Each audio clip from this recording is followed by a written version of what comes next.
Friends, welcome back to my channel. আবারও একটা নতুন ব্লগে তোমাদের সবাইকে স্বাগতম। আজকে দুপুরের রান্নায় হয়েছিল পেঁয়াজ আলু দিয়ে তরকারি, টকের ডাল, আলু ভাতে, আর বাচ্চাদের জন্য ডালটা একটু আলাদা করে রাখা হয়েছিল, না সাতলানো না টক দিয়ে করে রেখেছিলাম। আর ছিল ভিন্ডি সেদ্ধ করা।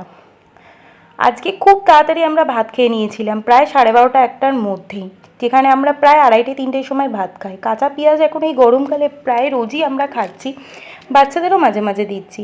ডিম সেদ্ধটা জেঠিমা দিয়ে গেছিলো। আজকে আমাদের ঘরে মাছও ছিল না, ডিমও ছিল না, কিছুই ছিল না, তাই আর কি অগত্যা। সন্ধেবেলাও আজকে একটুখানি টুমটি টামটি খাওয়ার ইচ্ছা হলো, কারণ 12:30টায় আজকে ভাত খেয়ে নিয়েছিলাম। তাই বাড়ির পাশ দিয়ে যাচ্ছিল ধোসাওয়ালা, তাড়াতাড়ি করে গিয়ে একটা ধোসা কিনে খেতে বসলাম। কিন্তু এতটাই বাজে খেতে ছিল যে কি বলবো, না তো বাচ্চাদেরও পছন্দ হলো, না তো আমারও খেতে পছন্দ হলো। জোর করে ওদেরকে একটু খাওয়ানোর চেষ্টা করলাম, কিন্তু কেউ খেলো না। কারণ সারা রাত আমাদের বাড়িতে কারেন্ট ছিল না, সারাটা রাত আমরা জেগেছিলাম। এতটা কষ্ট হয়েছিল গরমে যে কি বলবো, ছোট বাচ্চাগুলো সবচেয়ে বেশি কষ্ট পেয়েছিল। তাই আজকে সকালবেলা তাড়াতাড়ি করে রান্নাবান্না করে খেয়ে নিয়ে আমরা তাড়াতাড়ি শুয়ে গেছিলাম। সকালে বাচ্চাগুলোকে স্কুলেও পাঠাতে পারিনি, এই কারণে যে কালকে সারা রাত আমরা জেগেছিলাম। 3:30-4টের সময় জেঠিমা একটা ফেজে কারেন্ট আসে, বাড়িতে একটা দিকে কারেন্ট আসে, আর আমার এক জেঠিমা বারান্দায় পাখাটা চালিয়ে দেয়, আর আমরা সবাই মিলে সেই ছোটোবেলার মতো এক জায়গায় গিয়ে, বাচ্চারা আমরা সবাই মিলে গিয়ে ওখানে শুয়েছিলাম। রাতের এতটাই বেশি অন্ধকার ছিল যে সেখানের কোনো ভিডিও আমি করতে পারিনি, আর মোবাইলেও চার্জ ছিল না।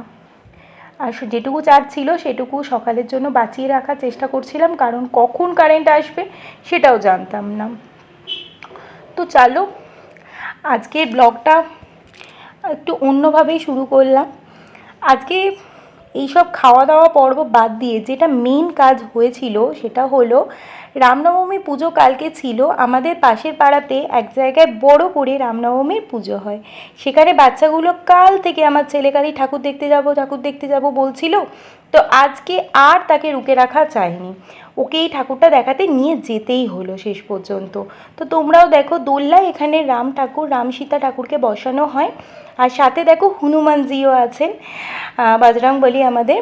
তো এত অপূর্ব সুন্দর সাজিয়েছিল যে কি বলবো। এই যে আমার ছেলে এখানে দোলনি করছিল, আর মেয়েও তারপরে করেছিল।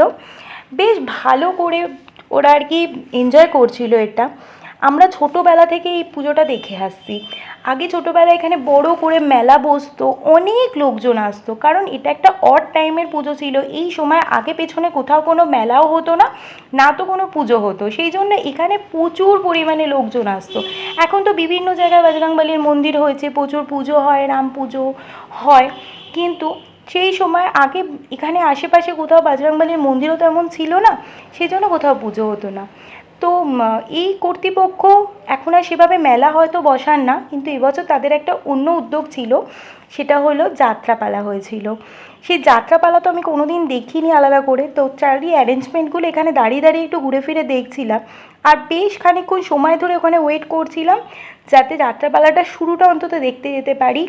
যারা নাটকটা করবে তাদের অভিনেত্রীদের সাজগোজটা আমি একবার দেখতে চাই সামনাসামনি, সেই জন্য অনেকক্ষণ অপেক্ষা করার পর শেষ পর্যন্ত সে যাত্রা শুরু হলো। যাত্রার নাম ছিল কি যেন একটা, ভালোবাসার কাঁদে শয়তানের ফাঁদে, এরকম একটা অদ্ভুত নাম শুনে ভাবছিলামই কী হবে।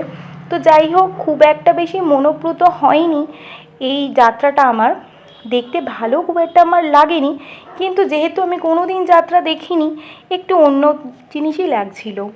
যাত্রা যেহেতু অন্যরকমই এক অভিনয়, তার সাথে কোনোভাবে সিরিয়াল, নাটক বা কোনো সিনেমাকে গুলিয়ে ফেললে হবে না।